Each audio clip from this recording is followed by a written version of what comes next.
Hey guys, what's the crack? Welcome back to Mental Health, the show that's all about helping you take back control of your emotional well-being.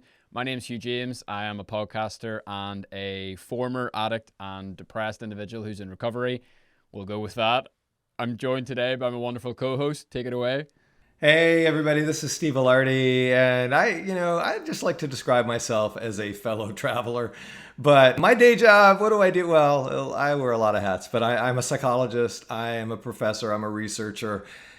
Apparently now I'm posing as a podcaster. I don't know, I man. like it. We'll see if this gig is gonna. Actually, I feel pretty good about this one. So I'm delighted to be joining you as always with my incredibly talented young better half here. Love it. Look at that. We're not even like 30 seconds in and the bromance is already going strong. That's Oh, why the I do this bromance. show. Yeah, absolutely. It's So we're back today with another Q&A episode. I'm just going to jump straight into it. We have queued the wonderful question right here in our new fancy video podcast studio. So in theory, I'm going to click this button and we will all hear the question. Steve and I will take it from there. Let's go.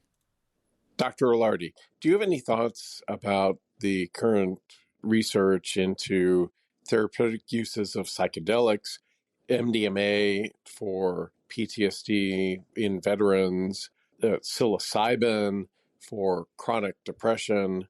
Just be curious to hear your thoughts on these potentially innovative therapies.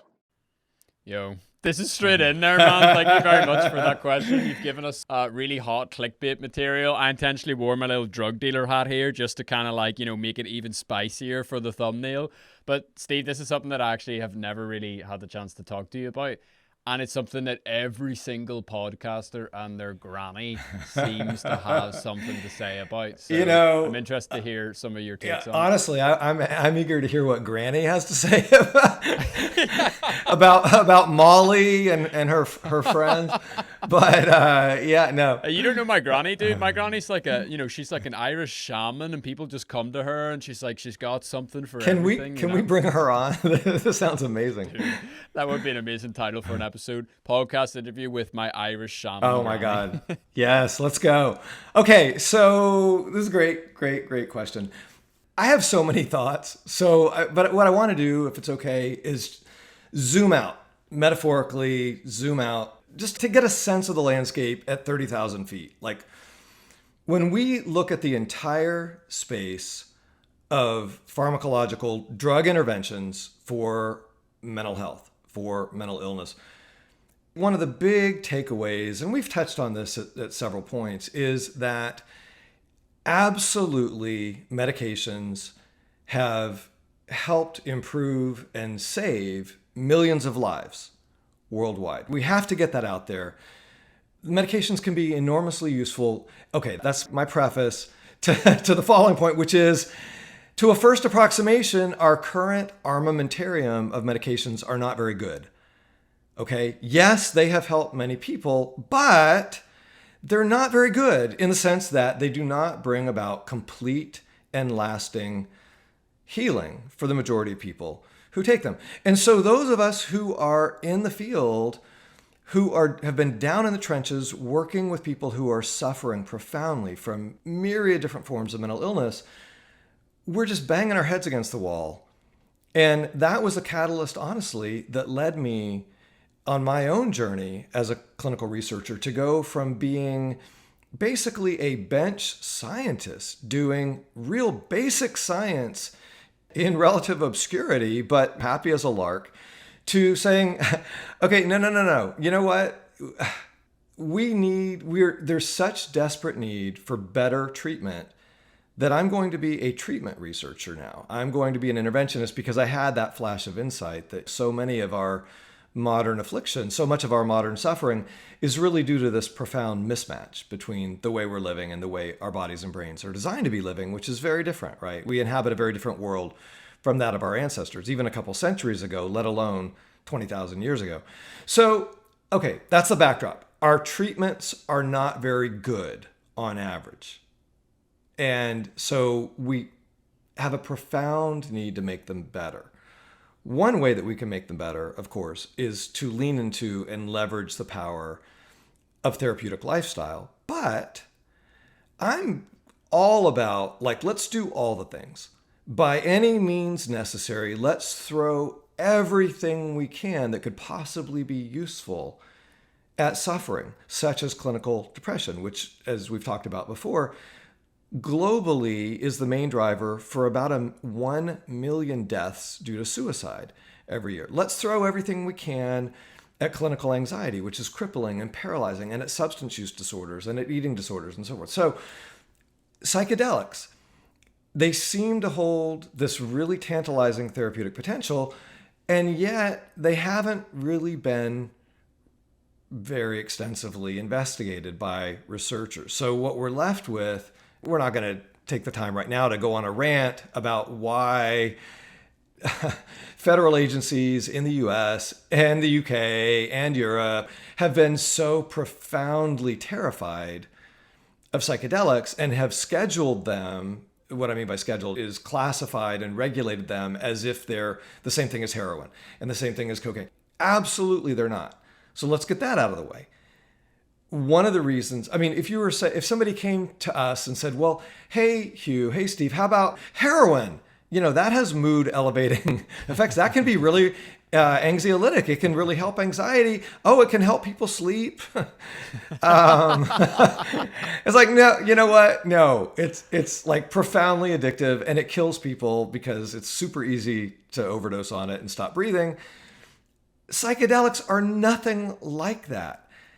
Hugh, I was literally last week, as you know, I was giving a workshop at a big addiction treatment center in Colorado. And I'm talking with clinicians and others who are on the front lines of treating substance use disorders. And one of the key leaders in that center made just a side throwaway line about all the interest in psychedelics and mentioned how they were really addictive. And I had to stop him, very gently, and correct him and say, actually, no, every drug of addiction targets the brain's dopamine-based reward circuits in the middle of the brain, the so-called pleasure centers. Psychedelics do not generally do that. And so they don't have craving. People that have an experience on MDMA or psilocybin, LSD, ayahuasca, they don't generally have this incredible drive, this craving to go back and keep using and using and using. For many people, it's a one-off or maybe a couple of experiences, maybe a handful. Okay, so why has research on these substances been so limited? Because for the last 50, 60 years, regulatory bodies in the US and the UK and Europe and other parts of the world have said, oh my God, these drugs are so dangerous that we can't possibly do any research on them. They're going to kill people, run for your lives, boys and girls, which is really a profound shame. Because when ecstasy, for example, MDMA was first discovered, it wasn't called ecstasy. A lot of clinicians who were experimenting with it as an aid to psychotherapy, they were calling it empathy. Yeah. Why? Because this is a drug that, among other things, seems to provoke the brain to release an attachment hormone called oxytocin, the so-called cuddle hormone. And so people under the influence of MDMA often, I think sort of notoriously, have a profound drive to connect with the people, or they feel very warm and affectionate, sometimes too affectionate, with complete strangers. They let their guard down. They're more trusting. And that can be really dangerous in a club setting, for sure. Recreationally, Molly has a kind of mixed track record, I would say. I'm speaking here as a researcher, not from my own personal experience. No judgment, but I'll be completely transparent. I've never tried MDMA, but you can weigh in at any time on your own. I don't know. My granny might be watching, so I'll probably. Okay. Yeah. Good call. All right. So MDMA, let's think about this. 50 years ago, 55, 60 years ago, psychiatrists and psychotherapists were like, hey, what if we had a patient with a trauma history, and they come into psychotherapy very often very damaged, very defensive, very guarded, very scared. And the quality of their trusting therapeutic alliance with the clinician is going to be a rate limiting factor of effective care. So if that patient is able to take a small dose of MDMA and they then find, hey, their guard is coming down, they're more trusting, they can get into the work of therapy much more quickly. To me, that's a really elegant catalyst. Notice that the drug is not curative on its own. The drug simply sets the stage for the effective psychotherapeutic work. It's just really, a catalyst. Really interesting. Yeah, and I love how you kind of compared it to, okay, in a club setting, this is not necessarily an ideal situation, but if you have a lot of trauma and you don't necessarily want to open up to a therapist or a professional about trauma you have in your past, or you don't trust the person or whatever, this could be a really useful unlock to maybe in some ways even just accelerate the process. You know, what maybe would take 6 months with traditional psychotherapy could be done in a shorter space of time. But I think it's really key what you've said. It's not a case of like, oh, I watched this big podcaster talk about MDMA and then I'm just going to take it on my sofa at home and it's going to cure me of something. It's like, no. No, absolutely not. Let's do it with an intention. Let's do it where there's actually a goal that you're working towards and that there is that sort of boundary or that community around you that's professional enough to like hold your hand through that, as opposed to you just kind of free falling by yourself.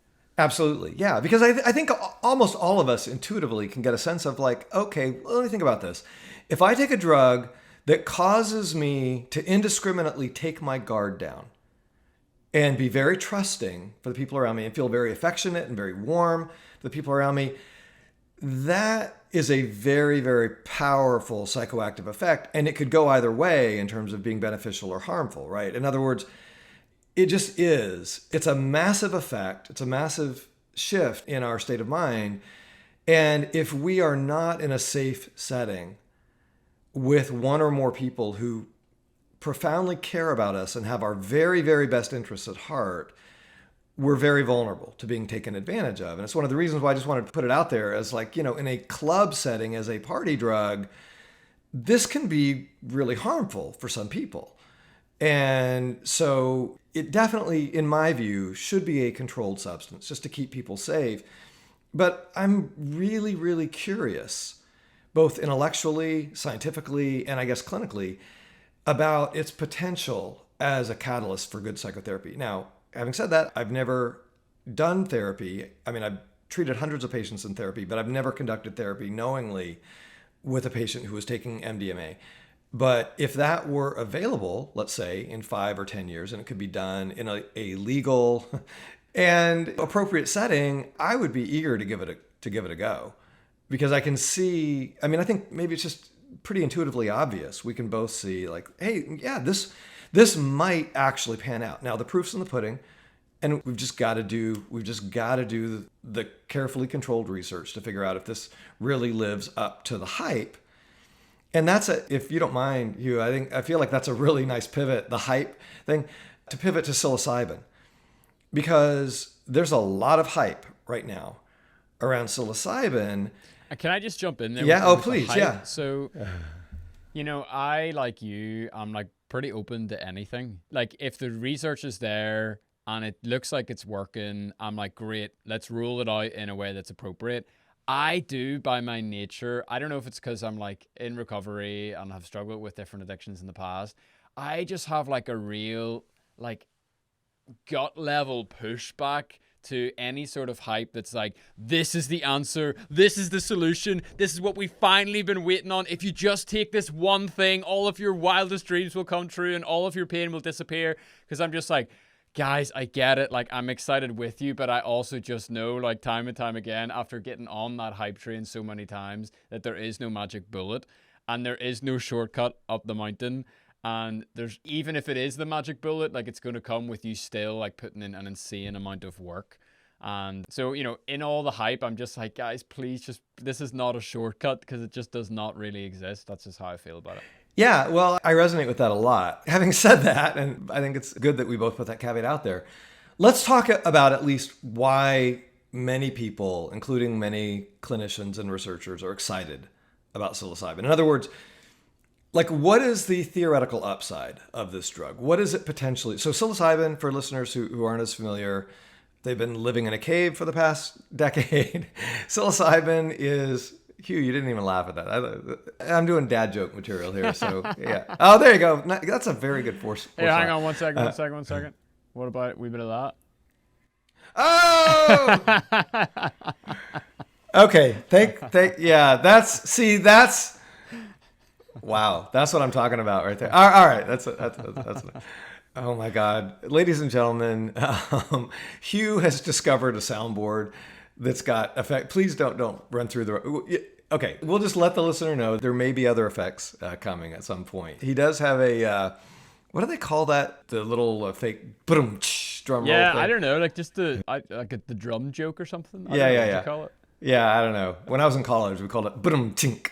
But is that the scientific name for it? Yeah. Yeah, exactly. So I wanted to pivot to the following. What is the theoretical upside of psilocybin? If it's really doing what its most enthusiastic proponents claim, this is the substance that we see in psychedelic mushrooms, so-called magic mushrooms. It's the main active ingredient. It's what makes them magical, as it were. And it does have a profound psychedelic effect. It generally, depending on the dose, at higher doses, like, 25 micrograms or so, we see people get a kind of dissolving of their sense of personal identity, personal space, their body being situated and located in a concrete space at a concrete time. And the circuits in the brain that locate us in the here and now, they start to go offline. And the subjective experience for many people is a feeling of melding and blending with the universe, with those around them. It's a kind of nearly out-of-body experience that for many people is existentially profound. Because if they're in the right set and setting and frame of mind, what people describe under the influence of psilocybin is a kind of transcendence, a kind of like, oh, I got beyond myself and the narrow confines of my petty little self and petty little ego.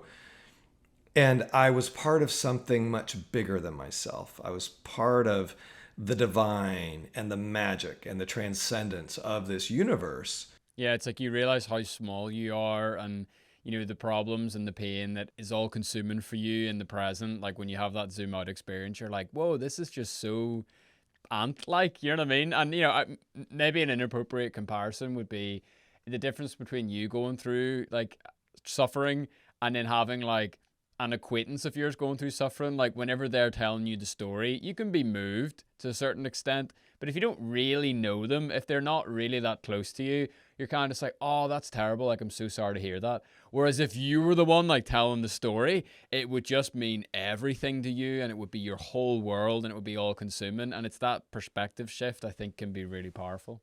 Absolutely. So the first carefully controlled study that I'm aware of with psilocybin in the US took place, well, there were two, one at Johns Hopkins and one at UC San Francisco. And the only way that this is back in about a decade ago, and the only way the researchers could get approval, because remember, this is in the US a so-called Schedule 4 substance, which means it's regarded, a Schedule 1 substance. It's like DEF CON. One is the worst. Schedule 1, which means like, okay, this is on par with heroin. It's like super, super, super dangerous. I think we call it a Class A drug. Okay, yeah, I like that better. Yeah. Okay, so anyway, the only way the researchers could get permission from our Drug Enforcement Agency and the FDA and others to use this initially was they're like, okay, we're going to use it on terminal cancer patients who probably have less than a year or so to live. So they're dying. And we're only going to use it on terminal cancer patients who are being tormented by anxiety over their impending death. So they have incredible fear of death. And I think the reasoning of the regulators was, well, they're dying anyway. So what's the worst that could happen? I don't mean to be glib about this, but No, well, also as you're speaking, I'm like, if I was in that scenario, that would be the moment where I would be the most open to something like that. I'd be like, oh, sure, absolutely. what the hell? Yeah, it's like, okay, what's the worst that could happen? Yeah. So these individuals who enter the study, terminal cancer, profound anxiety that was tormenting them every day, and existential fear of death. They take a dose of psilocybin. Now, this drug, when it's taken at psychedelic doses, will basically have a hallucinogenic effect for about 6 hours. So individuals, as they're transitioning from their normal state of consciousness to this very trippy place where they're kind of out of their body and out of their sense of self, if they are not in the presence of ideally two very skilled therapeutic guides, it can go bad.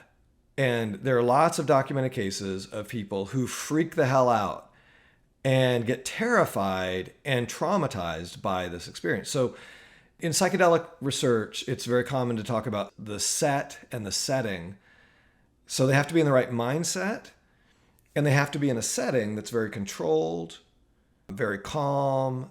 It's not highly dynamic and very, you couldn't have somebody out at a club with all the thumpa thumpa thumpa, and the lights and this, You've got your own soundboard there, I see. I like that. Producer Steve, go ahead. Hey, let's go.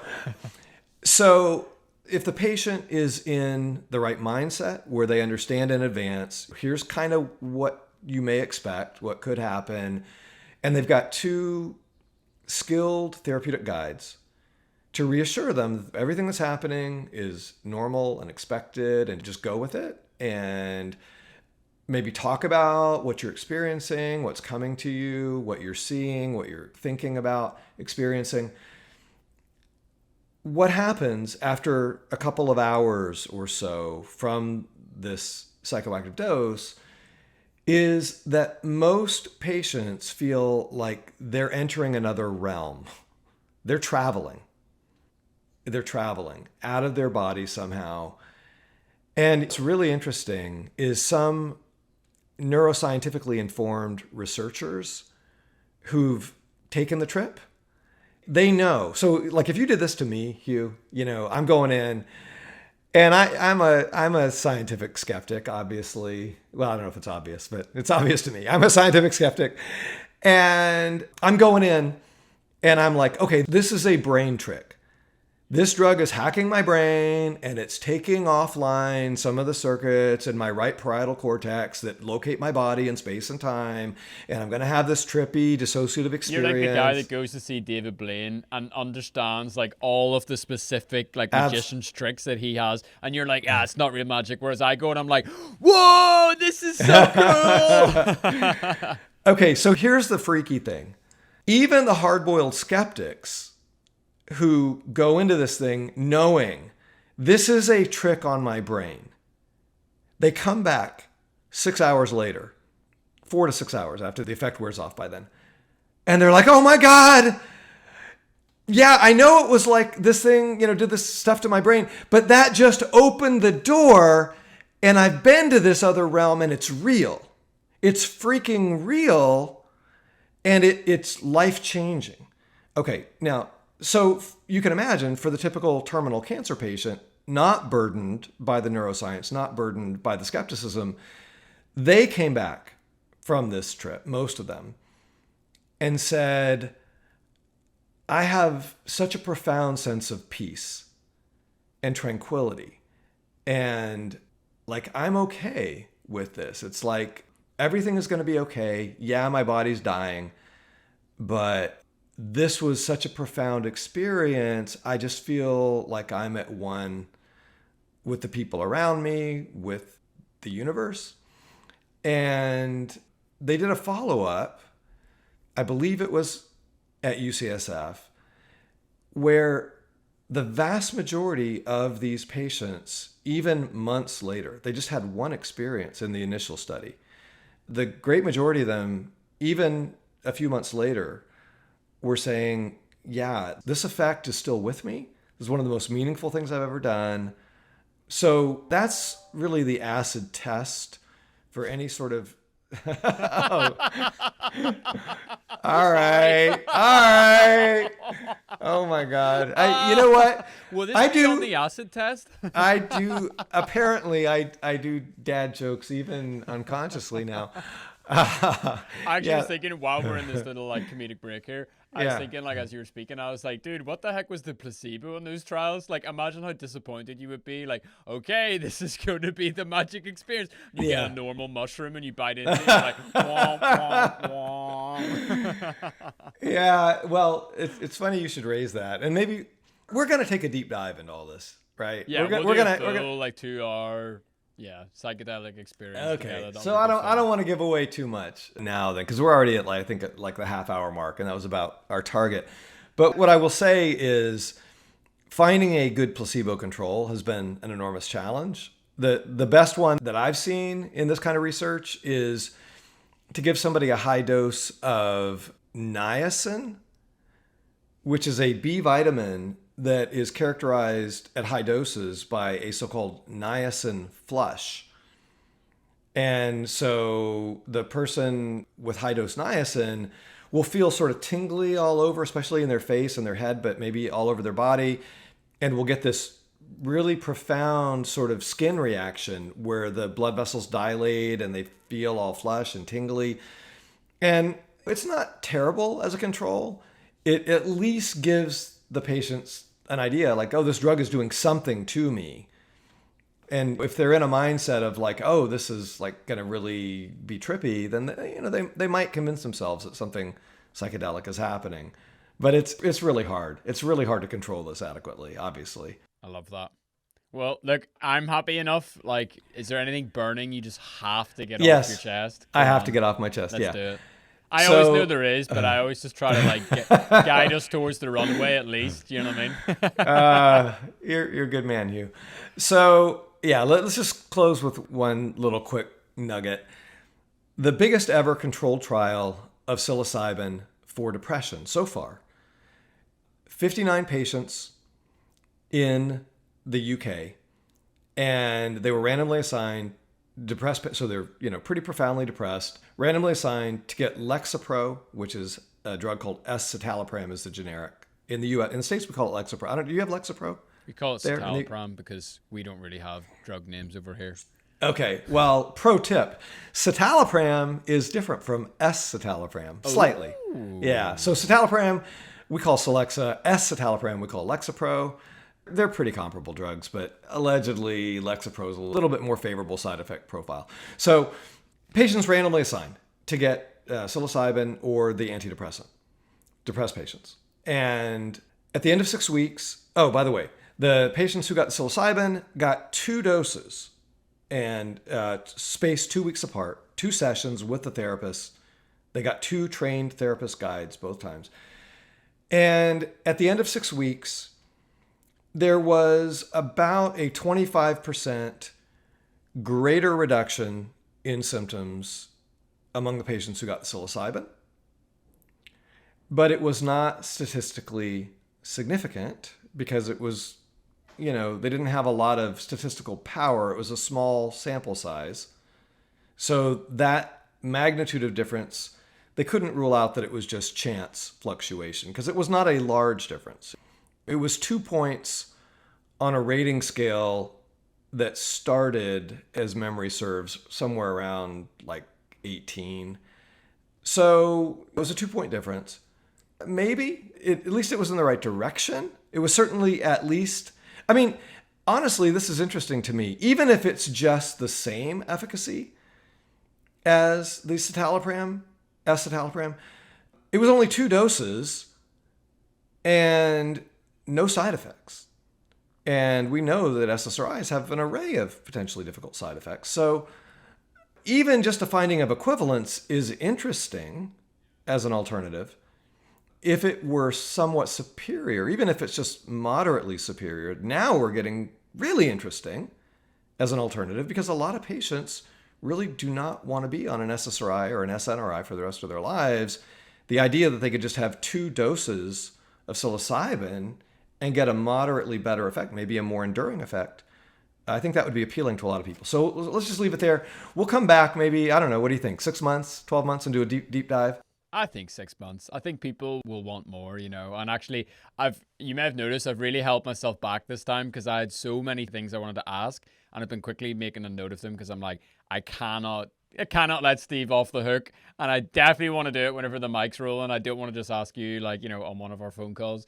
So yeah, we for sure will come back and do a full deep dive on this topic. I would love to get into like even like what actually are some of these substances, like, because I think there's so much kind of talk about, yeah, like mushrooms or like this is ecstasy. I'm like, right, but like, where does this stuff come from? Like, how is it made? Like, what actually is it? Like, so all that sort of stuff. If you're new to the channel, if you're new to the podcast, be sure to subscribe and follow us. We'll drop it, as Steve said, in about 6 months' time. If you would like to submit more questions like our wonderful listener did today, you can do so on our website, mentalhealth.fm. Hey, notice American listener this time. Yeah, I know. Can you imagine? It's like, whoa, that guy's from where you live. I didn't know there was so many people over there. That's class. But yeah, you can also support the show on Patreon. That's where you can get access to live episodes. You can get access to full episodes before they're released to everybody else. And it's also where you can support us on our mission to keep providing free mental health content just like this for people all around the world. Free, unsponsored, ad-free, so we can just bring the unvarnished truth as best we can discern it. We don't have any financial conflict of interest, so we're profoundly grateful for all of you who can help us, who can partner with us, who can join us on this journey. So thank you all. Absolutely. And speaking of unvarnished, big thank you to our podcast listeners in particular. We are transitioning into doing video and YouTube and TikTok and everything else that comes with that. So thank you for bearing with some of the minor tweaks and glitches as we figure out how to do both at the same time. It's amazing. You know what? It's so hilarious because I've always felt like I have the perfect face for podcasting. And but Hugh is a very dapper fellow, and so he's just too dapper to restrict to an audio only medium. So we're branching out, ladies and gentlemen. We're hitting all the bases, the full panoply of channels for dissemination. So it's exciting. Absolutely. It's busting my producing chops, but hey, you know, you gotta grow. That's the aim of the game, isn't it? Absolutely. Cool. Well, all right, thanks. my friend. Yeah. Thanks, Steve. Really appreciate this. And thank you very much for either watching. I was just going to do the classic podcast intro. Look at me. It's like, I feel like I'm like riding a bike with stabilizers again. What do you call stabilizers? Training wheels over there? Training wheel. No, but I like stabilizers. That's nice. We have stabilizer. Would be like a cool superhero nickname, you know? Yeah. We do have stabilizers for the swimming pool. It kind of keeps all the minerals. Anyway, don't get me started. Yeah. Look, we'll get there. All right. See you soon. All right. Bye. Peace, everyone.